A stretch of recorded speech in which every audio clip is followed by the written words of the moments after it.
Hi everyone. इस video में जो तुम्हारे इकोनॉमिक्स का फर्स्ट चैप्टर है डेवलपमेंट, उसमें जितने भी एमसीक्यूज आ सकते हैं, चाहे वो केस स्टडी के फॉर्म में और assertion reasoning, stand alone MCQs, true false, fill in the blanks, जो भी है वो सब हम इस वीडियो में कवर करेंगे। एंड टोटल में 100 क्वेश्चंस है। पीडीएफ मैं डिस्क्रिप्शन बॉक्स में नीचे लिंक कर दूंगी, तो तुम खुद भी प्रैक्टिस कर सकते हो, राइट? तो सबसे पहले we are gonna start with this case study questions. Now I've taken these questions खुद से from the NCERT because वहीं से questions frame होने वाले हैं। So पहला है तुम्हारा ग्राउंड वाटर के बारे में। ओके, सो स्टार्ट करते हैं। Why is groundwater being overused? Due to increase in wells, increase in population या higher demand? Now ये तो हम स्ट्राइक आउट कर देंगे, ठीक है? इंक्रीज इन वेल्थ सेंस नहीं बनाता। Now you might get confused between increase in population या due to higher demand. तो इसमें ज्यादा अप्रोप्रिएट ऑप्शन तुम्हारा इंक्रीज इन पॉपुलेशन होने वाला है, बिकॉज हायर डिमांड हो क्यों रही है? क्योंकि तुम्हारा पॉपुलेशन इंक्रीज हो रहा है, राइट? ये तो उसका आफ्टर इफेक्ट है, कौन कर रहा है वो स्पेसिफाई नहीं किया है। तो due to increase in population is going to be our answer. Now ground water overuse is mostly found in कौन से regions of Punjab and UP? Commercial, rainy, agricultural, none of these. Let's go to the case study. यहाँ पे दिया हुआ है कि ground water overuse कहाँ found होता है? In agriculturally prosperous regions. कौन से रीजन्स? किसके रीजन्स? पंजाब एंड यूपी, ठीक है? और भी बोल सकते हैं, और कौन से रीजन्स है? Hard rock plateau areas of south India, some coastal areas, urban settlements के एरियाज, ठीक है? तो यहाँ पे मैंने ऐसे क्वेश्चन फ्रेम किया तुम्हारे लिए। So the answer is going to be agricultural regions, okay, of Punjab and UP. Now there can be development without overuse. Without resources को overuse के कैसे हो सकता है development? We reduce the population, weird. We utilize ocean water for drinking, ये भी कुछ अच्छा साउंड नहीं कर रहा ना। हम optimum way से, मतलब सबसे best possible तरीके से हम resources को एक साथ इकट्ठा करें, allocate करें and distribute करें अपने resources को. That is how we can do development without overuse, right? So this is going to be our answer.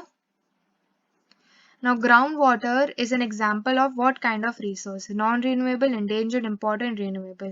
Now, meaning क्या होता है? Non-renewable मतलब इसका मीनिंग क्या है? नॉन रिन्यूएबल मतलब उसको हम रिन्यू नहीं कर सकते हैं, राइट? आफ्टर सम टाइम वो एग्जॉस्ट हो जाएगा अगर हम उसको ओवर यूज करेंगे। रिन्यूएबल मतलब जो नेचर खुद उसको रिन्यू करती रहती है and it is not going to be exhausted even if we continuously use it. Okay, तो ग्राउंड वाटर एक रिन्यूएबल रिसोर्स है, नेचर इसको वापस रिन्यू कर लेता है after some point of time. Now we say that the resource is being overused. हम कब बोलेंगे कि एक रिसोर्स ओवरयूज होता है? जब पॉपुलेशन इंक्रीज करती है, स्कैर्सिटी अकर करती है, consumption rate is greater than regeneration rate and none of the above. So population increase करती है तब हम बोलते हैं ओवर यूज हो रहा है, ये तो वियर्ड है। जब स्कैर्सिटी अकर करेगी हम तब बोलेंगे ओवर यूज है, ये भी हम अच्छे से आइडेंटिफाई नहीं कर सकते ना। ये ऑप्शन का मीनिंग क्या है? Consumption rate is greater than regeneration rate. मतलब अगर कोई रिसोर्स है हमारे पास, अगर नेचर उसको 10 ईयर्स में, ठीक है, 10 ईयर्स में उसको अगर रिन्यू करती है, बट हम उसको 1 ईयर में ही कंज्यूम कर रहे हैं उतना ही जितना वो 10 ईयर्स में करती है, राइट? उसको बोलते हैं कि जब हम कंज्यूम इतना ज्यादा कर रहे हैं और उसकी रेट इज ग्रेटर देन उसकी रीजनरेशन रेट, राइट? सो इस जब ये सिचुएशन फॉर्म हो जाएगी तब हम बोलेंगे कि एक रिसोर्स ओवरयूज हो रहा है। नेक्स्ट है, what proportion of the country is over using their ground water reserves? This is also in your case study. इसमें लिखा हुआ है कि nearly 1/3 of the country is over using ground water reserves. So वही हमारा option में भी होगा, 1/4, 1/10, 1/3। This is going to be your answer, okay? Next है हमारा नेचुरल रिसोर्सेज पे। This is our case study, okay? इस पे जाते हैं। Now crude oil gets exhausted over the course of time if it is overused. मतलब क्या resource है? अभी मैंने बताया था अगर वो एग्जॉस्ट हो जाता है अगर हम ओवर यूज करते हैं तो उसको हम नॉन रिन्यूएबल बोलते हैं, जस्ट लाइक फॉसिल फ्यूल्स भी होते हैं, राइट? नेक्स्ट क्वेश्चन बोल रहा है कि which area of the world, कौन सा रीजन है जो लार्जेस्ट क्रूड ऑयल रिजर्व है? यूएसए, रशिया, द वर्ल्ड और middle east? It is the middle east. ऊपर एक टेबल भी है, वहां पे भी यही मेंशन किया है। Now, crude oil is essential for the development process because crude oil क्यों important है? Important fuel source है, हाँ है। It provides base for industrial advancement, yes. तो both A and B is going to be our answer. Now which country is the largest exporter of oil to India? मतलब India सबसे ज्यादा oil कहाँ से import करती है? Saudi Arab, China, Iraq, none of the above. It is answer is Iraq. Now this is not mentioned but they can ask you, right? This is an important question. Saudi Arabia नहीं answer, Iraq है. India has to import crude oil. What problems do you anticipate for the country looking at the above situation?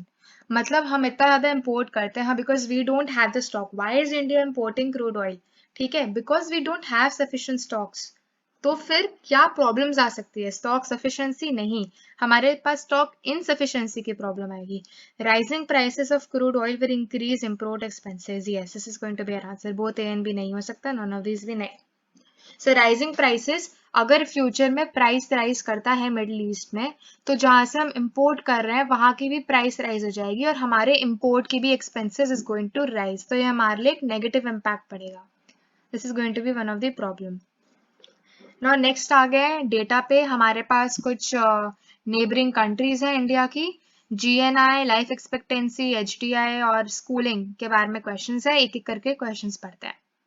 ना यहाँ पे जो gross, ये जो देख रहे हो ना यहाँ पे ग्रॉस नेशनल इनकम, इसी पे फर्स्ट क्वेश्चन है तुम्हारा. ठीक है, कि ग्रॉस नेशनल इनकम किसके लिए क्या रेफर करता है, व्हाट डज इट मीन. तो सबसे पहले तो ग्रॉस वर्ड यहाँ तीनों ऑप्शंस में लिखे हुए हैं, एलिमिनेट करता है. यहाँ पे नेट लिखा हुआ है तो इसको आउट कर दो सीधा. Now when you are talking about national income, तो मतलब यू टॉकिंग कि जो नेशनल मतलब अंदर डोमेस्टिकली तो प्रोड्यूस कर ही रहे हैं इंडिया में, बट बाहर भी प्रोड्यूस कर रहे हैं, राइट? बिकॉज हम नेशनल आउटपुट की बात कर रहे हैं, नेशनल इनकम कितना आ रहा है. तो जिसमें भी दिया हुआ है कि ये विद इन डोमेस्टिक टेरिटरी होता है, क्योंकि अगर ये डोमेस्टिक टेरिटरी के अंदर होता है तो यहाँ पे ग्रॉस डोमेस्टिक इनकम लिखते हैं, तो ये भी हमारा आउट हो जाएगा. Now we have same. ठीक है, by normal residence, by normal residence. Normal residence का मतलब जो इंडिया में भी हो सकते हैं या इंडिया के बाहर भी काम कर रहे हैं. सपोज मैं इंडियन सिटीजन हूँ, right? I am a Indian citizen, but अगर मैं यूएसए में जाके काम कर रही हूँ तो मैं एक नॉर्मल रेजिडेंट हूँ इंडिया की, जो बाहर यूएसए में काम कर रहा है. ओके, रेजिडेंट एंड सिटीजन में डिफरेंस होता है. Citizen is a legal concept, resident एक इकोनॉमिक कॉन्सेप्ट होता है. ओके, सो इसमें लिखा हुआ है gross money value of final goods and services produced by normal residents, gross market value of final goods and services produced by normal residents. अब यहाँ पे money value and market value का डिफरेंस है, तो ये याद रखो. मनी वैल्यू कब यूज करते हैं? सपोज मेरे पास एक चिप्स का पैकेट है, ठीक है, इतना अच्छा पैकेट बनाया है तो समझ लो चिप्स का पैकेट है. अब ये मैं मार्केट प्राइस पे खरीदती हूँ. अगर ये है ₹10 का, इसका क्या मीनिंग है? इसमें ट्रांसपोर्टेशन कॉस्ट, एडवर्टाइजिंग कॉस्ट और मैन्युफैक्चरिंग कॉस्ट, प्रोसेसिंग कॉस्ट सब इंक्लूडेड है, और तब जाके ये मार्केट में ₹10 का बिक रहा है. बट इसकी एक्चुअल वैल्यू क्या है? इसकी मनी वैल्यू क्या है? फैक्टर कॉस्ट क्या है इसका? इसका एक्चुअल मनी वैल्यू शायद ₹5 हो या ₹2 हो, कि ये मैन्युफैक्चर बन ही रहा है ये ₹2 का, बट बाद में इतने सारे जो प्रोसेसेस के थ्रू ये जाता है उसके बाद मार्केट में कितने का बिक रहा है, हमें उससे मतलब है, क्योंकि हम तो ₹10 का खरीद रहे हैं, हम ₹2 का थोड़ी खरीद रहे हैं. तो हम इसको भी एलिमिनेट कर देंगे. We are talking about the gross market value of the goods and services जो प्रोड्यूस हो रही है नॉर्मल रेजिडेंस, चाहे वो डोमेस्टिक टेरिटरी में हो या अब्रॉड हो. ओके, तो ये था. फिर नेक्स्ट आता है life expectancy. Life expectancy at birth का क्या मीनिंग है? Actual expected length of a person at the time of birth नहीं, एक्चुअल थोड़ी पता है कि वैसे थोड़ी कि मैं पैदा हुई हूँ तभी बता देगा ये अपने लोग कि ये तो 10 साल रहने वाली है, ऐसे नहीं होता है, राइट? टोटल एक्सपेक्टेड लेंथ भी नहीं है. ठीक है, एवरेज है. यस, एवरेज एक्सपेक्टेड लेंथ है of life of a person at the time of birth, कि at the time of birth. Next question पे चलते हैं. सो इंडिया जो है एक लो मिडिल इनकम कंट्री है, क्योंकि एज ऑफ 2017 हमारे कितना $US में पर कैपिटा इनकम था? 1820. So while averages are useful for comparison, they hide this because it does not show how it is this among people. ठीक है, so we all know average per capita income is not a good base for classifying countries कि वो developed है कि नहीं है, rich है कि पुअर है. तो ऐसा क्यों है? Because they hide corruption and it is cut among people. Nope, because it hides disparities and does not show how it is distributed. Yes, this is our option. Now, development of a country can generally be determined by It's per capita income, it's average literacy level, health status, all of the above. Now तुम बोलोगे कि all of the above होना चाहिए because हमको education को भी मन में रखना है, हेल्थ को भी मन में रखना है, एंड पर कैपिटा तो होना ही चाहिए. But you need to pay attention कि हमको बोल रहे हैं कि जनरली हम कैसे डिटर्मिन करते हैं. जब तक क्वेश्चन तुमको HDI मेंशन करके नहीं दे, तुमको हमेशा पर कैपिटा इनकम ही बोलना है. ओके, बिकॉज जनरली एक हम वर्ल्ड बैंक का लेते हैं, पर कैपिटा इनकम से मेजर करते हैं, कंपेयर करते हैं, बट जब तक तो तुमको HDI नहीं बोला गया है तब तक तुमको एजुकेशन और हेल्थ के बारे में नहीं सोचना है. ठीक है, सो नेक्स्ट पे जाते हैं. Which of the following neighboring countries of India has better performance in terms of HDI? It is Sri Lanka. Sri Lanka की HDI भी अच्छी है, उसकी लाइफ एक्सपेक्टेंसी भी इंडिया से ज़्यादा थी. अब एक कैलकुलेशन वाला आ गया है. Assuming that there are 4 families in a country, the average per capita income is 5,000. Average per capita income मतलब इनका जो sum है by the number of people, ये है 5,000. ओके, ना अब तुमको बोला है इनकम ऑफ 3 फैमिलीज इतनी है. ठीक है, तो इनकम ऑफ 4th फैमिली क्या है? तो क्या करोगे, फर्स्ट फैमिली की इनकम इतनी है, सेकंड फैमिली की इनकम 7 के है, थर्ड फैमिली की 3 के है, और फोर्थ फैमिली की इनकम तुम ले लोगे x के, क्योंकि 1000 समझ आ ही गया होगा. ठीक है, टोटल फैमिलीज कितनी है 4. ठीक है, इज इक्वल टू 5000 करोगे तो तुमको तुम्हारा x मिल जाएगा and you will get your answer. कर लेते हैं फटाफट से.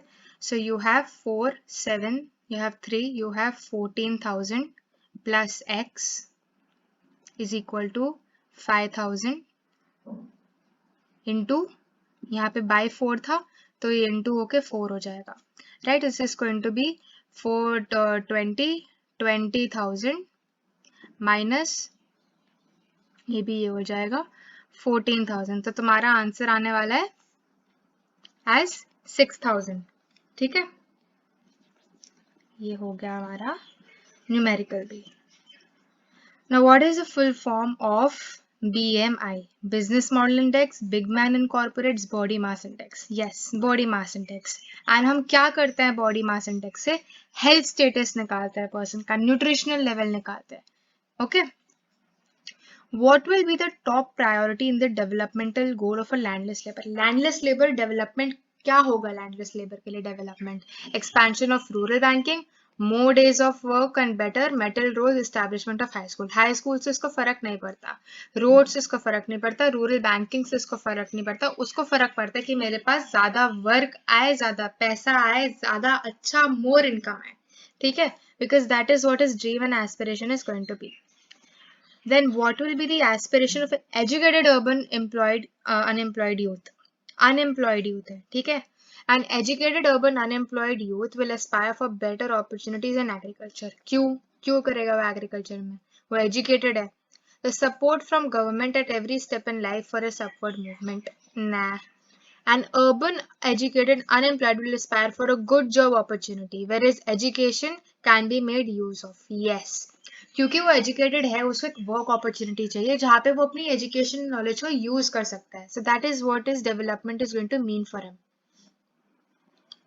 Okay, next question is which country can be considered as a developed country in the modern world? Okay, countries which have accumulated huge amount of wealth and always secure future of the citizens. नहीं, क्यों? Because हम बस income को एक model लेके नहीं चलते हैं. We take other factors as well to call it a developed country in the modern world. Okay, countries which are among the highest in the HDI and are considered to be developed countries. हाँ, हो सकता है HDI highest है इसकी तो obviously developed हो सकता है. Only rich countries are considered to be developed. Nope. Iran is a rich country and therefore it is a developed country. Nope. So this is going to be our answer B. Because HDI क्या measure करता है? Per capita income तो करता ही है, health भी करता है, education भी करता है, security भी करता है, social life भी करता है, every factor it takes into. ठीक है? Now, which among the following are things money cannot buy? Money cannot give you full protection from diseases. Yes. High quality education ले सकता है, wrong हो गया. A luxury home भी ले सकता है. Pollution free atmosphere ये भी नहीं दे सकता. तो answer is going to be 1 and 4. What would be the most promising source of energy 50 years from now and why? ठीक है। Petroleum energy because it is obtain from fossil fuels, नहीं। Y? Because ये बोल रहा है 50 years from now, हम future की बात कर रहे हैं, हमारे पास तो पेट्रोलियम अभी भी है जो हम फॉसिल फ्यूल से लेते हैं, तो ये ऑप्शन कट हो गया। Solar energy because it is not exhaustible, ये भी ओके लग सकता है, yes solar energy. Coal based energy because it is pollution free, अब कोल इज ऑल्सो एक एग्जॉस्टेबल रिसोर्स, तो ये 50 ईयर्स फ्रॉम नाउ एक ऐसा सोर्स नहीं है जो हम चाहेंगे, बिकॉज ये तो हम अभी भी यूज कर रहे हैं। Forest and plus it is not pollution free at all. Forest product based energy because India is abundant forest, forest भी अगर तुम कट कर दोगे डिफॉरेस्टेशन एग्जॉस्टेबल है, ये भी रॉन्ग हो गया। तो सोलर एनर्जी हो गया बिकॉज सोलर एनर्जी एक ऑल्टरनेटिव सोर्स ऑफ एनर्जी है and it is not exhaustible, so ये प्रॉमिसिंग सोर्स होगा of energy 50 years from now in the future. इस क्वेश्चन में बोला है कि क्या एनहांस करेगा एनवायरमेंटल डिग्रेडेशन, ओके। तो प्लांटिंग ऑफ ट्रीज नहीं, prevention from waste getting mixed up with water नहीं, तो बहुत अच्छी बात है। बैन, ये भी अच्छी बात है। So allowing increase in the level of exhaust fume, जो हमारे धुआं आते हैं हमारे कार्स एंड इससे एग्जॉस्ट फ्यूम्स, वो एनहांस करेगा एनवायरमेंटल डिग्रेडेशन को, that's the answer.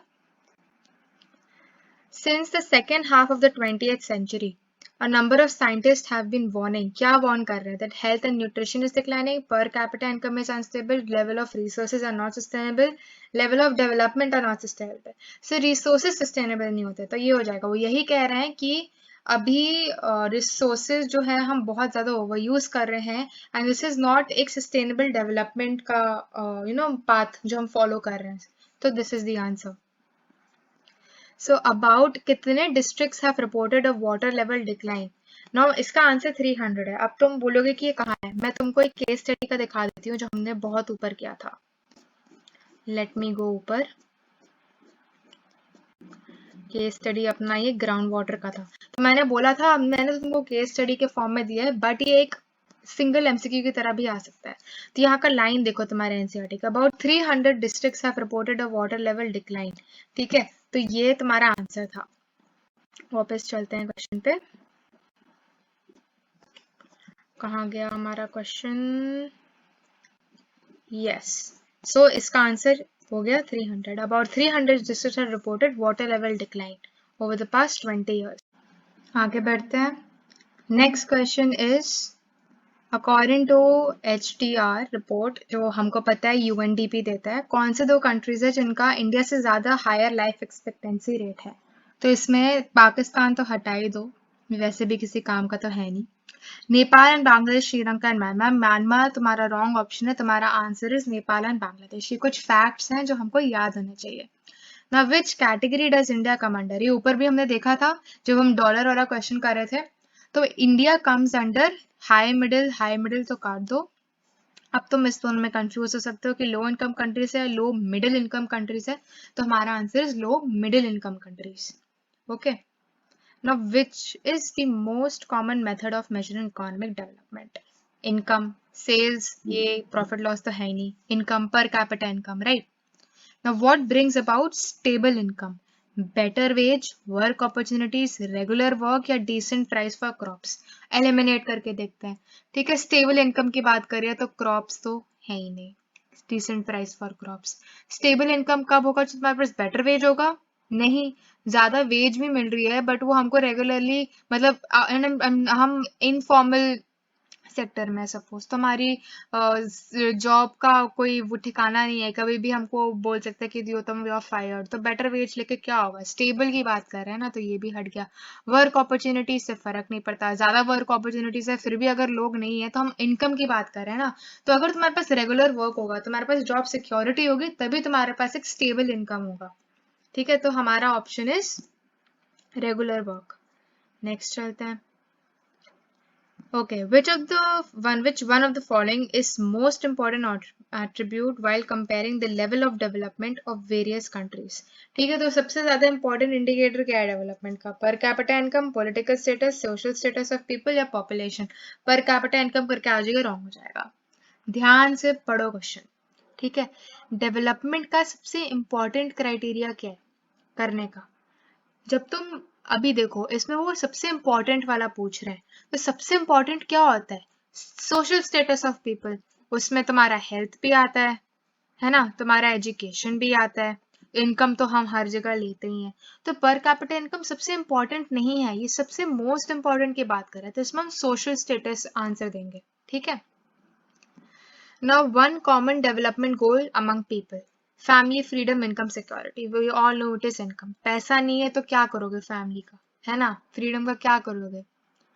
Now, development goals of different sections of a society can be achieved by, कैसे अचीव कर सकते हैं डेवलपमेंट फॉर ऑल सोसाइटीज, मतलब एक का नहीं सोचेंगे सबका सोचेंगे। अब अगर हमको डैम बनाना है तो हमको सारे लोकल पीपल का इंटरेस्ट भी देखना पड़ेगा कि वो डिस्प्लेस ना हो, ये फैक्टर्स कंसिडर करें।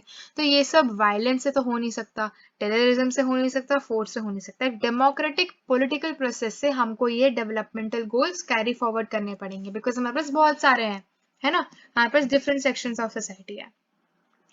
Then the development goal for a girl from a rich family to get days of work, उसको वर्क से फर्क नहीं पड़ता because she is in rich family, electricity से फर्क नहीं पड़ता, वेज से फर्क नहीं पड़ता, उसका बस यही ड्रीम और एस्पिरेशन होता है कि she gets as much freedom as her brother gets. Okay, next question, what can be the goals or aspirations of farmers who depend only on rain for growing crop?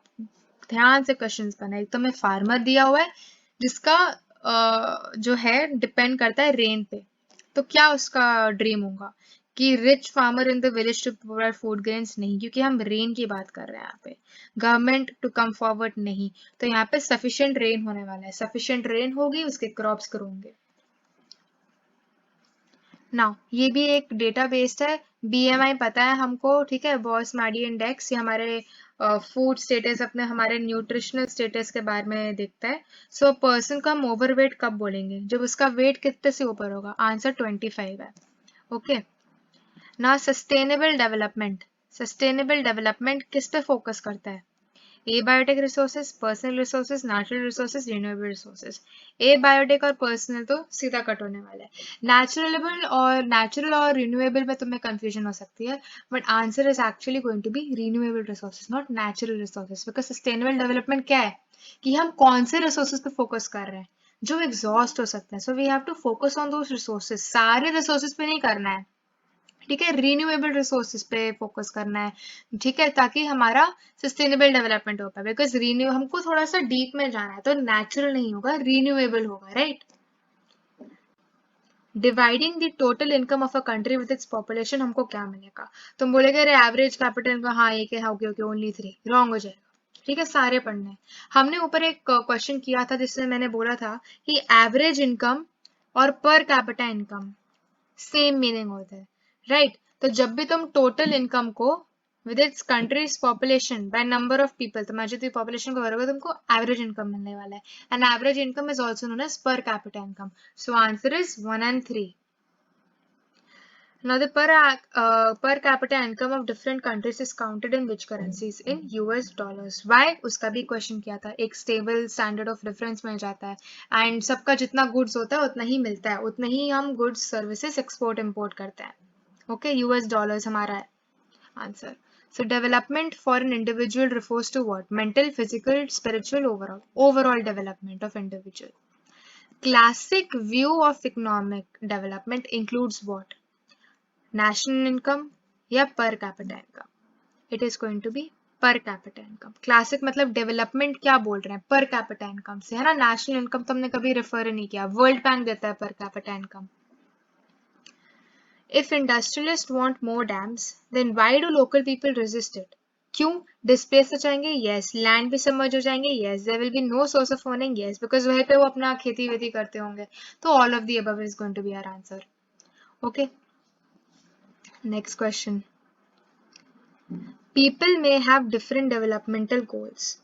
What is development for one may even be dash for the other. Same, equal, constructive, destructive. Just like हमने dams का देखा, industrialist के लिए तो वो एक development है ना, क्योंकि वो अपना डैम बिल्डअप कर रहा है, इलेक्ट्रिसिटी जनरेट होकर उनके पास पैसा आएगा, बट ये at the same time it is destructive for home the local community that is residing there, right. So development criteria क्या इंक्लूड करता है, income, equal treatment, freedom, all of this. Development include करता है ये सब चीजें, because as we you know in the chapter also हमने पढ़ा था जो डेवलपमेंट है, वाह जो डेवलपमेंट है वो एक मिक्स ऑफ गोल्स को माइंड में रख कर चलता है। ओके, नेक्स्ट आते हैं, what is the full form of SED? Sound economic development, sustainable environmental development, simple economic development, sustainable economic development. Okay, now the dash helps in maintaining nutritional levels of poor people by providing food at lower cost। ठीक है, अब मैंने short forms लिखे हुए हैं, baud mass index, तुम्हारा gross national income, तुम्हारा human development index या पब्लिक डिस्ट्रीब्यूशन सिस्टम। अब तुम बीएमआई टिक करके मत आना यार प्लीज। बीएमआई क्या है तुम्हारा, बस बता रहा है तुम ओवरवेट हो, तुम अंडर नरिश्ड हो, तुम ठीक हो क्या हो, हेल्थ स्टेटस बता रहा है, वो तुम्हारा न्यूट्रिशन लेवल को मेंटेन करने में कोई हेल्प नहीं कर रहा। ठीक है, तो तुम्हारा पब्लिक डिस्ट्रीब्यूशन तुमको हेल्प कर रहा है, तुम्हारा राशन शॉप्स। ठीक है, that is what is giving you food at lower cost. Now ये भी एक फैक्चुअल क्वेश्चन है डेटा बेस्ड। इंडिया की लिटरेसी रेट क्या थी एज ऑफ 2020? मैं तुमको लेटेस्ट डेटा लाई हूँ। ठीक है, तो तुम्हारा इंडिया लिटरेसी रेट जो था 2020 में वो 77.7% था। For calculating BMI, weight of the person is divided by what? Square of the weight, square of the height, square root of the height, square of the sum of height and weight। So एक formula था कि BMI जो तुम calculate करते हो तो it is weight of the person divided by square of height। Okay, now different person could have different as well as conflicting notions of a country's development। Yes, a fair and just path for all should be achieved। Interpret the concept being discussed. हम कौन से चीज के बारे में बात कर रहे हैं? Social development, cultural development, national development, economic development. हम इकोनॉमिक डेवलपमेंट की बात नहीं कर रहे हैं, हम कर रहे हैं नेशनल डेवलपमेंट की बात, होल नेशन। बिकॉज हम इकोनॉमिक डेवलपमेंट कब बोलते हैं? जब हम बस बोल रहे होते हैं पैसे के रिस्पेक्ट में। हम नेशनल डेवलपमेंट क्यों बोल रहे हैं? बिकॉज हम एक बात कर रहे हैं एक फेयर पाथ की। ठीक है, जहां सबके इंटरेस्ट को व्यू में लिया जा रहा है, राइट? इसलिए हम नेशनल डेवलपमेंट लिखेंगे। नाउ आई थिंक सब इसी का वेट कर रहे होंगे, असर्शन रीजनिंग क्वेश्चंस का। ठीक है, आई नो ये ट्रिकी होता है, सो एक बार पढ़ लेते हैं हमारे क्या करेक्ट चॉइसेस हो सकते हैं। ओके, सो तुम्हारा हो सकता है कि both assertion and reason true है, but reason is the correct explanation of the assertion. ये बस स्टेटमेंट कंक्लूजन टाइप्स होता है, इजी सा, सब समझ आ जाएगा तुमको। Both assertion and reason are true but reason correct explanation नहीं है। ये दोनों स्टेटमेंट तो ठीक है बट ये इसका रीजन नहीं बता रहा। सी कब बोलेंगे असर्शन ट्रू है, रीजन फॉल्स है। डी कब बोलेंगे असर्शन भी फॉल्स है, रीजन भी फॉल्स है। ई कब बोलेंगे असर्शन फॉल्स है बट रीजन ट्रू है। कंफ्यूजिंग लग रहा होगा, कोई बात नहीं, मैं सब समझा दूंगी। ओके, सो तुमको असर्शन स्टेटमेंट में क्या बोला है? Per capita income is calculated in US dollars. Yes, हमको पता है कि यूएस डॉलर को ही हम लेते हैं। क्यों? रीजन क्या दिया है स्टेटमेंट क्या? कि it is a common currency that is used in the world market and for standard reference for comparison. दोनों ही सही लग रहे हैं, दोनों स्टेटमेंट्स करेक्ट है। पहले ये देखना कि नहीं, हाँ फर्स्ट स्टेटमेंट भी करेक्ट है, पर कैपिटा इनकम को हम यूएस डॉलर्स में करते हैं, और रीजन का स्टेटमेंट भी करेक्ट है कि हाँ ये क्योंकि ये कॉमन करेंसी है वर्ल्ड मार्केट में एंड इसको हम स्टैंडर्ड रेफरेंस के लिए यूज करते हैं कंपेयर करने के लिए। क्या रीजन करेक्ट है? Yes, reason is also correct. तो जब तुम्हारा, यहाँ देखो, जब तुम्हारा असर्शन रीजन का स्टेटमेंट ट्रू है और रीजन भी करेक्ट एक्सप्लेनेशन है, तब हम ऑप्शन ए लिखने वाले हैं, राइट? तो इस क्वेश्चन का answer is going to be option A. Next, different people have different developmental goals। Is the assertion correct? Yes, the assertion is correct। The capitalist reason क्या दिया है कि different people का different development goals क्यों होता है? The capitalist approach to development is detrimental to poor section of society। detrimental if you don't know इसका meaning होता है harmful। ठीक है, अब हम देखते हैं कि ये रीजन ट्रू है कि नहीं, मतलब करेक्ट स्टेटमेंट है कि नहीं। कैपिटलिस्ट अप्रोच मतलब पैसे वाला अप्रोच जो होता है टू डेवलपमेंट, कि डेवलपमेंट को हम कैटेगराइज कैसे करें कि ये रिच है, ये पूरे डेवलप्ड है, ये अंडर डेवलप्ड है, पर कैपिटा इनकम देख के। This is harmful for the poor section. Yes, हमको पता है अगर हम बस पर कैपिटा देख के चलेंगे तो एक में अगर ज्यादा लोग हैं कि एक बहुत ही रिच है एक बहुत ही पुअर है, वो भी सेम होगा टू अनदर कंट्री जिनके सब में ऑलमोस्ट इक्वल है। तो this is harmful for the section of society. तो रीजन भी ट्रू है, बट क्या ये रीजन हमारे असर्शन का एक्सप्लेनेशन है? डिफरेंट पीपल के पास डिफरेंट डेवलपमेंट गोल्स क्यों होते हैं? बिकॉज उनकी सिचुएशन लाइफ डिफरेंट होती है ना? बट ये तो दिया ही नहीं है, तो हम बोलने वाले हैं ऑप्शन बी। ठीक है, जब एजर्शन भी करेक्ट है, रीजन भी करेक्ट है, but reason is not the correct explanation of assertion. Okay, next question. Non renewable resources are abundant in nature, क्या ये करेक्ट स्टेटमेंट है? नहीं। नॉन रिन्यूएबल मतलब जो अगर हम ओवर यूज करेंगे तो एग्जॉस्ट होके खत्म होने वाला है। They are not abundant in nature. ठीक है, एंड नेक्स्ट स्टेटमेंट क्या दिया हुआ है? Reason, non renewable resources can be replenished over time. No, they can not be replenished over time. अगर हमारा consumption rate is greater than the regeneration rate तो वो एग्जॉस्ट हो जाएंगे। ठीक है, तो ये हो जाएगा हमारा ऑप्शन डी, जब बोथ assertion और रीजन रॉन्ग हो जाता है। ओके, नेक्स्ट आ गया, the crude oil reserves are going down. एक second, yeah, so the crude oil reserves are going down for the entire world and the countries need to find a substitute for crude oil. ये एक statement था जब scientist बोल रहे थे कि crude oil reserves खत्म हो रही है, we need to find a substitute fuel for crude oil. Yes, the assertion statement correct है। सेकंड देखते हैं करेक्ट है कि नहीं। A country that is dependent on oil imports, जैसे India is dependent on oil import, सबसे ज्यादा किससे करता है इम्पोर्ट? इराक से। ठीक है, सो a country that is dependent on oil imports will demand more crude oil in the future. क्या ये रीजन करेक्ट है कि अगर हम डिपेंडेंट है तो फ्यूचर में हम और डिमांड कर सकते हैं? हाँ, बिल्कुल कर सकते हैं demand. This is a correct statement. अगर अगर हमारा स्टॉक और कम हो रहा हो या डिमांड हमारी डोमेस्टिक डिमांड्स और ज्यादा हो जाए, इंडस्ट्रियल डिमांड्स और ज्यादा हो जाए, तो हम और कर सकते हैं। और मे बी शायद अगर बाद में स्टॉक कम हो रहा हो पूरी वर्ल्ड के पास तो हम और डिमांड कर सकते हैं कि हम अपने पास सफिशिएंट स्टॉक्स रखें कि हमारी इकोनॉमी फंक्शन कर पाए। बट क्या ये इसका रीजन है? Both statements are true, but क्या रीजन assertion का करेक्ट रीजन है? नो। इसका रीजन क्या होना चाहिए था? बिकॉज सारे जो रिसोर्सेज हैं दे आर एग्जॉस्टेबल। जो हमारे क्रूड ऑयल है that is a non renewable resource and that is why we need to find a substitute fuel. ठीक है, तो इसका ऑप्शन बी हो जाएगा कि both are correct statements but reason is not the correct explanation. Next पे चलते हैं। A country has per capita income more than 12056 US dollars, but it is not a developed country. अब हमने क्या पढ़ा था कि एक कंट्री को रिच बोलने के लिए, डेवलप बोलने के लिए उसे एज ऑफ 2017 इतना यूएस डॉलर्स के ऊपर पर कैपिटा इनकम होनी चाहिए। ठीक है, तभी इसको डेवलप्ड कंट्री बोलेंगे। अब एजर्शन में बोल रहा है कि कंट्री के पास इतना पर कैपिटा इनकम है बट वो फिर भी एक डेवलप्ड कंट्री नहीं है। रीजन क्या है? Because income levels are highly skewed for the country. हो सकता है एजर्शन करेक्ट क्यों है? क्योंकि ऐसा पॉसिबल है बिकॉज हमने हेल्थ स्टेटस, एजुकेशनल स्टेटस तो देखा ही नहीं। अगर वो बहुत पुअर है तो चाहे इनके पास ज्यादा पैसा भी हो तब भी वो एक डेवलप्ड कंट्री नहीं कहलाएंगे, बिकॉज हम एचडीआई के रिस्पेक्ट में कंपेयर कर रहे हैं। और रीजन क्यों है इसका? Because income levels are highly skewed. एक बहुत ही रिच सेक्शन सोसाइटी, इसके पास बहुत पैसा है, बट वहीं पे जो पुअर सेक्शन ऑफ सोसाइटी उनके पास बहुत ज्यादा ही कम पैसा है। तो दैट इज वाई उनका ये तो ऊपर हो रहा है, ये मैच कर रहा है पर कैपिटा इनकम की situation, but social status is not good. तो दिस इज ऑप्शन ए कि both assertion reason correct statement है और रीजन भी करेक्ट एक्सप्लेनेशन है। नेक्स्ट क्वेश्चन पे आते हैं। Suppose literacy rate is 78%। ठीक है, सपोज करते हैं एक स्टेट का लिटरेसी रेट 78% है and net attendance ratio is 40। Net attendance ratio क्या होता है कि 14 to 15 ईयर्स की एज में वो अटेंड कर रहे हैं स्कूल। तो नेट अटेंडेंस रेशियो जो है वो 47% है फॉर स्कूल। रीजन क्या है? More than half of the students are going to other state for education. वो बोल रहा है कि तुम्हारी लिटरेसी रेट तो हाई है बट ये बच्चे जो अटेंड कर रहे हैं तुम्हारा स्कूल वो इतना लो क्यों है? ठीक है, ये फैक्ट है जो हो रहा है। तो रीजन क्या बोल रहे हैं उसका कि शायद जो स्टूडेंट्स जो है वो दूसरे स्टेट में जा रहे हैं पढ़ने के लिए। तो क्या ये रीजन ट्रू है? क्या लगता है?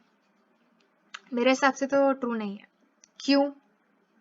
बिकॉज अगर दूसरे स्टेट में जा रहे होते, है ना, सपोज कर लेते कि रीजन ट्रू है, let us assume that the reason is true, तो होता क्या, तुम्हारा जो पॉपुलेशन है वही कम हो जाता एंड तुम्हारी लिटरेसी रेट उसी के रिस्पेक्ट में होती। मतलब तुम्हारा जो नेट अटेंडेंस, तुम्हारी जो लोग हैं पॉपुलेशन, उसके हिसाब से देखते हैं ना, नेट अटेंडेंस रेशियो किसके रिस्पेक्ट में करते हैं? जितनी पॉपुलेशन है अब पॉपुलेशन ही अगर कम हो जाएगी, बाहर चले जाएंगे तो उसके रिस्पेक्ट में ही मेजर करेंगे, तो उसके रिस्पेक्ट में तो ये ऊपर ही होनी चाहिए, ज्यादा ही होनी चाहिए। समझ आ रहा है? लोग तो चले गए, सपोज हम बोल देते हैं कि half of the students went to other states for education, ठीक है, बट नेट अटेंडेंस रेशियो किसके रिस्पेक्ट में होता है? जितनी पॉपुलेशन वहां प्रेजेंट है। अब वहां पॉपुलेशन ही कम है तो उसके रिस्पेक्ट में तो नेट अटेंडेंस रेशियो मेजर करेंगे, वो कम थोड़ी होनी चाहिए, वो तो ऑलमोस्ट इसके इक्वल ही होनी चाहिए लिटरेसी रेट के। That is why the reason is false, ठीक है। तो यहाँ पे ऑप्शन होगा तुम्हारा, देख लेते हैं कि तुम्हारा reason is false but assertion, wait, assertion is true but reason is false, तो तुम्हारा ऑप्शन सी होने वाला है, ठीक है। तुम्हारी स्टेटमेंट करेक्ट हो सकती है, this situation is possible but this reason is wrong, ठीक है, तो तुम्हारा ऑप्शन हो जाएगा सी। नेक्स्ट चलते हैं। A state has a per capita, एक सेकेंड, अ स्टेट हैज पर कैपिटा इनकम ऑफ 2 लाख, ठीक है, and infant mortality rate is 62%, so the state cannot be considered as a developed state। हाँ, तुम्हारी सोशल स्टेटस इतनी गंदी है, 62%, तुम्हारा इतना ज्यादा IMR है, तो दिस कैन बी ट्रू, ठीक है। सोशल स्टेटस गंदी है, पैसे तो हैं, राइट। रीजन क्या बोल रहे हैं कि जो मेडिकल फैसिलिटीज है स्टेट में प्रेजेंट है, but people fail to take their children to hospital in time, ठीक है। वो कह रहे हैं कि जो IMR इतना ज्यादा क्यों है, मेडिकल फैसिलिटीज हैं but people fail to take their children to hospital। अब ये जो population है which are failing to take their children to the hospital, ये बहुत कम होगी, इतनी ज्यादा नहीं हो सकती कि ये 62% हो जाए, हो सकता है 1% population हो जो फेल हो जाती है, बट इसका ये रीजन नहीं हो सकता कि इतनी ज्यादा हाई IMR हो जाए, तो रीजन फॉल्स है, असर्शन ट्रू हो सकता है, ओके। रीजन फॉल्स है, असर्शन ट्रू है। देख लेते हैं इसका कौन सा ऑप्शन था। When your reason is false but assertion is true, तो तुम्हारा ऑप्शन सी आंसर है इसका, ऑप्शन सी लिख लेते हैं, ओके। सो इसका answer is option C. Next question पे चलते हैं। A country that was extremely rich in blah blah blah oil extraction for revenue generation, however scientists predict that country may become poor blah blah blah। बोल क्या रहा है? Country rich है, बहुत resources हैं, बट मेनली रिलाई कर रहा है ऑयल एक्सट्रैक्शन पे फॉर रेवेन्यू, ठीक है। तो साइंटिस्ट बोल रहा है कि दिस कंट्री में become poor in the future, because ये कोई और मीन्स ही नहीं है इसका, मतलब ये बस ऑयल के यू नो ऑयल के बहाने ही वो चल रहा है अपना इकोनॉमी उसका, तो बोल रहे कि और कोई इसके पास मीन्स ही नहीं है ऑफ जनरेटिंग इकोनॉमी, तो ये हो सकता है, तो यस बिल्कुल ट्रू है। रीजन क्या बोल रहा है? बिकॉज ऑयल एक नॉन रिन्यूएबल रिसोर्स है, मतलब वो एग्जॉस्ट हो जाएगा अगर तुम कंटिन्यूसली यूज करोगे, and it is likely to get exhausted if not used correctly, है ना, जुडिशियली। बिल्कुल, ये भी करेक्ट है कि अगर तुम बस ऑयल के उसके चलोगे तो फिर तुम, ये तो एग्जॉस्टेबल रिसोर्स है, तो तुम्हारा क्या होगा, तुम तो वैसे ही जैसे अपने सऊदी अरब वाले हैं, बस लुंगी पहन के बस ऑयल बेचना आता है इनको, है ना। तो ये थी। then the next one is average income is a material criterion for comparing development among countries। इसका मतलब क्या है कि ये एक बहुत सुपरफिशियल क्राइटेरिया है फॉर कंपेयरिंग, ठीक है। एवरेज इनकम बिल्कुल करेक्ट है, हमको सोशल स्टेटस भी लिखना होता है। अब रीजन क्या है इसका कि एवरेज इनकम एक material criteria for comparing development, क्योंकि it does not hide disparity, wrong हो गया, it does hide disparity, not नहीं होता तो करेक्ट बोल देते, है ना, क्योंकि ये डिस्पैरिटीज हाइड कर देता है पुअर सोसाइटी की, एंड ऑल्सो की डिस्ट्रीब्यूशन कैसा हो रहा है, इसलिए एवरेज इनकम इतना अच्छा मेथड नहीं है फॉर कंपेयरिंग कंट्रीज डेवलपमेंट के बेसिस में, तो तुम्हारा रीजन फॉल्स है, एजर्शन ट्रू है, तो आई थिंक ये तुम्हारा ऑप्शन सी था if I am not wrong, ठीक है। So human development report is about the level of development of different countries in the world, बिल्कुल करेक्ट। ह्यूमन डेवलपमेंट रिपोर्ट क्या होता है? HDI है ना, जो इंडेक्स कैलकुलेट करता है कि कितना डेवलपमेंट है कंट्रीज का, करेक्ट स्टेटमेंट है। और UNDP वो ऑर्गेनाइजेशन है जो यही बनाती है, बिल्कुल करेक्ट है। वर्ल्ड बैंक तुमको वर्ल्ड रिपोर्ट देती है डेवलपमेंट की, where UNDP United Nation Development Programme तुमको ह्यूमन डेवलपमेंट रिपोर्ट देती है, तो this is option A, assertion correct है, रीजन करेक्ट है, और रीजन भी करेक्ट एक्सप्लेनेशन है एजर्शन का। 87 क्वेश्चन पे आता है। ओके, सो ये क्या कह रहा है, the main criteria use by world bank for classifying countries is per capita income, health and education facilities. क्या ये करेक्ट स्टेटमेंट है? वर्ल्ड बैंक मैंने क्या बताया था, क्लासिफाई तो करता है कंट्रीज को, डेवलप्ड अंडर डेवलप्ड है, but only with respect to per capita income, not health and educational facilities. तो ये रॉन्ग स्टेटमेंट है। रीजन क्या बोला है, the criteria used by UNDP for classifying countries is per capita income. एकदम ही opposite हो गया। यूएनडीपी जो है वो करता है क्लासिफाई कंट्रीज को इन तीनों चीजों से, whereas वर्ल्ड बैंक बस एक चीज से करता है। दोनों असर्शन रीजन रॉन्ग स्टेटमेंट्स है, तो तुम्हारा ऑप्शन था डी, दोनों रॉन्ग है। ओके, नेक्स्ट पे आते हैं। High average assertion is high average income is not indicative of overall human development in the country, है ना? बिल्कुल करेक्ट है। सोशल स्टेटस भी देखते हैं, तो ये रॉन्ग हो गया assertion। रीजन बोला है क्योंकि average income does not cover indicators like literacy rate. एक सेकेंड, मीनिंग मेरा ये था कि हाई एवरेज इनकम, हाँ ये ट्रू स्टेटमेंट है, ठीक है, this is a true statement कि high average income is should not be the only indicator for measuring HDI, ठीक है, ह्यूमन डेवलपमेंट। एवरेज इनकम क्यों नहीं होना चाहिए, बिकॉज एवरेज इनकम ऐसे इंडिकेटर्स को नहीं कवर करता है, ये सोशल इंडिकेटर्स को। तो दोनों करेक्ट है, रीजन भी करेक्ट है। नेक्स्ट क्वेश्चन है, assertion दी है कि conflicting goals is the same as different goals। क्या ये करेक्ट स्टेटमेंट है कि नहीं? रॉन्ग स्टेटमेंट है। डिफरेंट गोल्स हो सकता है कि सपोज दो बच्चे हैं, एक को बनना है आर्टिस्ट, एक को बनना है म्यूजिशियन, इनके गोल्स डिफरेंट है, ठीक है। कॉन्फ्लिक्टिंग गोल्स क्या होता है, जो वो किसी और को इम्पैक्ट कर रहा होता है, ठीक है। अभी ये एक को म्यूजिशियन बनना है, एक को आर्टिस्ट बनना है, ये एक दूसरे के लिए इम्पैक्ट नहीं कर रहे। बट व्हेन आई से कि मैं इंडस्ट्रियलिस्ट हूँ और मुझे डैम बनाना है, तो इट इज मेरे लिए तो अच्छा है, ठीक है, मेरे लिए तो डेवलपमेंट है, बट लोकल कम्युनिटी के लिए तो नहीं है, क्योंकि उनको डिस्प्लेस होना पड़ेगा, उनका सारा जमीन चला जाएगा, राइट। सो ये हो जाएगा conflicting goals. So these two are not same, this is a wrong statement. Reason क्या दिया है, development involves thinking about aspirations depending on a situation. हाँ ये तो करेक्ट है, डेवलपमेंट क्या होता है, तुम्हारी डिजायर्स और एस्पिरेशन, और वो किस पे डिपेंड करता है, तुम्हारी सिचुएशन पे। तो रीजन तो करेक्ट स्टेटमेंट है, assertion false है। तो ये I think this was your option E, right. Let us just see, एक बार कंफर्म कर लेते हैं। assertion is false and reason is true, yes, this was your option E। Next पे आते हैं अब। Haryana has the higher per capita income than Kerala, thus it is a more developed state। हमने देखा था एक एमसीक्यू में भी कि हरियाणा के पास हायर पर कैपिटा इनकम है विद रिस्पेक्ट टू केरला। तो क्या इसका मतलब ये कि ये मोर डेवलप्ड स्टेट है? नहीं, this is a wrong statement, because actual में केरला की एचडीआई हरियाणा से ज्यादा है, राइट। रीजन क्यों है, ऐसा क्यों है? ठीक है, Kerala is more developed than Haryana in terms of HDI ranking. ये एक ट्रू स्टेटमेंट है, right, this is a true statement. तो मतलब assertion फॉल्स है, रीजन करेक्ट है, ये भी अपना ऑप्शन ई हो गया। नेक्स्ट क्वेश्चन है, gross enrolment ratio is the same as net attendance ratio. Gross enrolment ratio क्या होता है, नेट अटेंडेंस रेशियो क्या होता है? ग्रॉस एनरोलमेंट रेशियो होता है कि तुमने अपने बच्चे को, जो वेरियस स्टेजेस है ना, प्राइमरी, सेकेंडरी एंड जितने भी तुम्हारे फेजेस हैं, इसमें तुमने एनरोल कराया हुआ है, ठीक है। This is gross enrolment ratio कि are you enrolled for school. Net attendance ratio क्या होता है कि जो एनरोल्ड भी है बट वो अटेंड भी कर रहे हैं। अब इसमें वो अटेंड कर रहे हैं नहीं कर रहे हैं फर्क नहीं पड़ता, बस एनरोल होना चाहिए। नेट अटेंडेंस रेशियो में एनरोल तो होना ही चाहिए, बट वो अटेंडिंग भी होने चाहिए वो पॉपुलेशन। तो it is not the same as net attendance ratio, तो ये फॉल्स स्टेटमेंट है। Both measure the enrolment ratio of students in the school level. क्या ये करेक्ट स्टेटमेंट है कि वो मेजर कर रहे हैं enrolment ratio of students in school level? ये भी रॉन्ग हो गया, बिकॉज इसमें एज स्पेसिफिकेशन आ जाता है, ठीक है।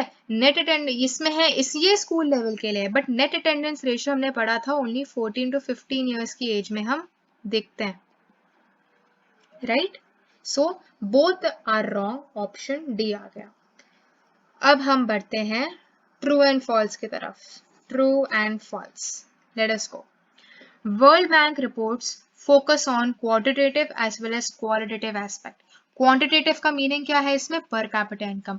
क्वालिटेटिव का क्या मीनिंग है यहाँ पे, सोशल एस्पेक्ट भी बता रहा है। तो वर्ल्ड बैंक नहीं देखता है, this is false, World Bank नहीं देखता है, यूएनडीपी देखता है, राइट, बिकॉज वो एचडीआई से मेजर करता है। देन ये जो हमने देखा होगा हमारे एनसीईआरटी में कि the earth has enough resources to meet the needs of all but not to satisfy the greed of even 1%। ये कोट किसने दिया, क्या ये कोट गांधी जी ने दिया था? ट्रू, ऐसे पूछ सकते हैं। I just thought it's just थोड़ा सा important for you because MCQs है तो वो कहीं से भी क्वेश्चन बना सकते हैं। सो कोट, ये वाला जो कोट है गांधी जी ने दिया था, this is a true statement. Okay, next क्या बोल रहे हैं, economic development. Economic development is a wider term as compare to human development. क्या ये ट्रू है? इकोनॉमिक डेवलपमेंट बस पर कैपिटा इनकम के रिस्पेक्ट में जज करता है कि ये कंट्री डेवलप्ड है कि अनडेवलप्ड है, under developed. But human development क्या होता है, दैट इज अ ब्रॉडर। ये जो है अपना ह्यूमन डेवलपमेंट, ये पर कैपिटा तो लेता ही है, सोशल स्टेटस भी लेता है, लिटरेसी रेट कितनी है, एजुकेशनल स्टेटस कैसा है, हेल्थ फैसिलिटीज कैसी हैं, तो ये एक ज्यादा वाइडर एंड ब्रॉडर एस्पेक्ट है, तो ये हो जाएगा फॉल्स।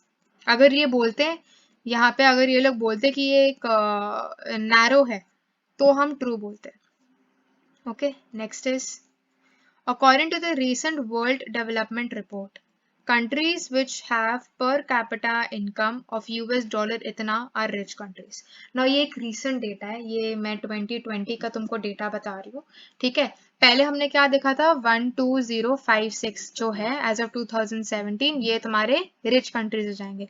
बट एज ऑफ 2020 अगर तुम्हारा 12236 है $, तो you will be classified as a rich country, ठीक है। तो this is a true statement, ये डेटा भी याद रख लेना 12236। ओके, अब हम आ जाते हैं फिल इन द ब्लैंक्स पे, लास्ट अपना जो फेज है।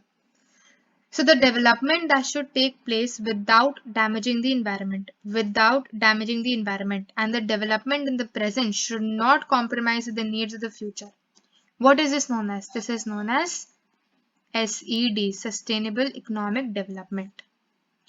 Okay, dash means sustained increase in real per capita income that promises economic welfare by reducing poverty. ये मतलब ये बोल रहा है इकोनॉमिक डेवलपमेंट सस्टेनेबल वे से तो कर ही रहा है बट इकोनॉमिक वेलफेयर भी देख रहा है, तो इसको हम बोलेंगे economic development. Okay, this is sustainable development, this is economic development. Now the level of efficiency and productivity is low in what country? Developed country, underdeveloped or developing country? तो इसका आंसर is developing country। जो developing country है, ठीक है, उसका level of efficiency and productivity low होता है। Next question, in India national income कौन करता है calculate? ये important है, ठीक है, इवन दो मुझे ये दिखा नहीं कई क्वेश्चन बट आई थिंक ये बहुत इंपॉर्टेंट है। इसका answer is central statistical organisation, ठीक है। इंडिया में national income central statistical organisation compute करता है, ये भी याद कर लेना, इंपॉर्टेंट है। हमारा लास्ट क्वेश्चन है वो बहुत ही अच्छा क्वेश्चन है, तो मैंने कैलकुलेशन वाला लास्ट के लिए रखा है, ठीक है। से इंपॉर्टेंट है, एक एक करके लाइंस पढ़ते हैं इसकी। पहले वो बोल रहा है जो हमारे पास 100 फैमिलीज है, मतलब टोटल पॉपुलेशन इज 100, उसका एवरेज पर कैपिटा इनकम 10,000 है। ओके, वी नो फॉर्मूला क्या है, फॉर्मूला इज जो तुम्हारा टोटल है, सम जो आता है डिवाइडेड बाय पॉपुलेशन, वो तुम्हारा निकाल देगा एवरेज पर कैपिटा इनकम, है ना। इसी को ध्यान में रखते हुए सॉल्व करते हैं। सेकेंड हाफ द क्वेश्चन कह रहा है तुम्हारे पास 50 है, ठीक है, 100 में से तुम 50 का देख रहे हो, इनका एवरेज पर कैपिटा 5000 है, तो रिमेनिंग का कितना होगा। अब यहाँ क्या कह रहे हैं, अब हम यहाँ पे जो ले रहे थे, हम यहाँ पे ले रहे थे इनकम, ठीक है, ऑफ 100 फैमिलीज। अब सपोज मैं ऐसे बोल दूं कि मैं पहले 50 फैमिलीज का इनकम लूंगी फिर नेक्स्ट 50 फैमिलीज का इनकम लूंगी, मैं ऐसे लिख सकती हूँ, राइट। सो मैं लिखूंगी some of the first 50 plus some of the second 50, मतलब टोटल तो ये 100 लोगों का ही बनाएंगे, बाई टोटल कितना है 100 इज इक्वल टू 10,000, राइट। और सेकेंड में क्या दिया हुआ है कि सपोज मैं ले लेती हूँ S1 ले लेती हूँ कि ये जो है by 50 family this is going to be equal to 5000, है ना। अब तुमको बोला है कि तुमको फाइंड आउट क्या करना है, तुमको फाइंड करना है रिमेनिंग फैमिलीज का कितना था, मतलब तुमको S2 निकालना है इसका, है ना। तुमको बोल रहे हैं कि पहले तो तुम S2 निकालोगे और उसको 50 से डिवाइड करोगे, and then you will give the average per capita income of the वो countries, the remaining families. तो ये जब सॉल्व करोगे तो तुमको 2,50,000 मिलेगा S1. S1 को यहाँ सब्सटीट्यूट करोगे तुमको S2 मिल जाएगा. फिर S2 को क्या करना है तुम्हें, तुमको एवरेज पर कैपिटल निकालना है. मतलब जो रिमेनिंग फैमिलीज का सम है, बाय बची तो 50 फैमिलीज ही, और ये जो आंसर आएगा ये तुम्हारा 15,000 आने वाला है. खुद सॉल्व करके देख लेना. ठीक है, सब समझ में आ गया. मैं लिंक डाउन कर रही हूँ ये PDF, खुद सॉल्व भी करके देखना. जो नहीं आएगा you can refer to the video again.